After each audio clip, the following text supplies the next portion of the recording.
There should be no latency, which if you've ever dealt with any of these not so great microphones, latency is a killer. What's up guys? If you're like me, you're probably juggling a million things, right? Work, family, maybe trying to squeeze in some time for your podcast or your videos, even just trying to make some music, maybe gaming. In the end, we all want it to sound less like broadcasting from a tin can. That's why I'm checking out this little guy today. This is the MAONO, I never had to say that, USB audio interface. I purchased this, not sponsored. I wanted to up my game, and so now I got this interface for myself to see if I could do a little bit better quality, and you guys can answer. So we're gonna go back and forth between this lavalier mic, which is attached to my camera, and this cardioid microphone in front of me, which is getting routed through this Pro Studio board, which I have to tell you right off the bat, I really love it because I can visually see when I'm clipping. You can see this white indicator turns red when it's too loud, and that is a winner for me. So if this turns red, it's telling you you're clipping, so you need to turn it down a little bit.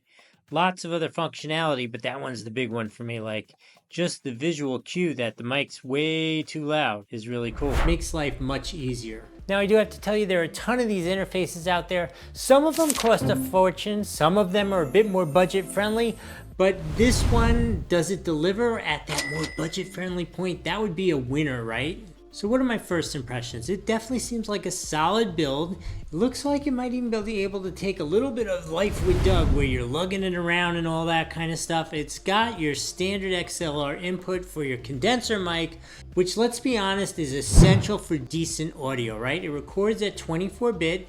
That's professional grade.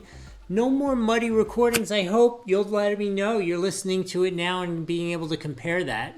It also has some basic routing software built in. Now, software can be a make or break thing with these interfaces. Thankfully for me, it's been plug and play, really easy to use and set up, and I'm really not the audio guy. I just put it in, plugged in a couple things, and it seems to be working really well, which I think is a lifesaver.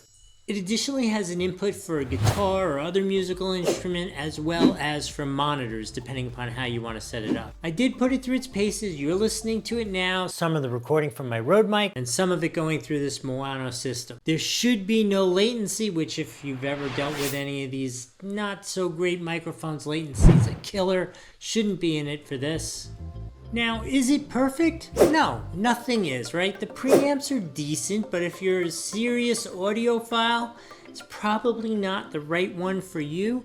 But I think for most people, it really is a big upgrade over what they were doing with their cell phone or directly with the computer. Honestly, for most home setups, I think this is going to be way more than enough. In the end, I'm really happy with my purchase. I think it's definitely worth checking out. If you want, there's sometimes an option to get it right here on the screen. Worst case, there's a description in the link. It helps out the channel. We appreciate that. While you're down there, like, subscribe, follow. Actually, let us know, are you a gamer? Are you a musician? Are you doing YouTube videos like I am?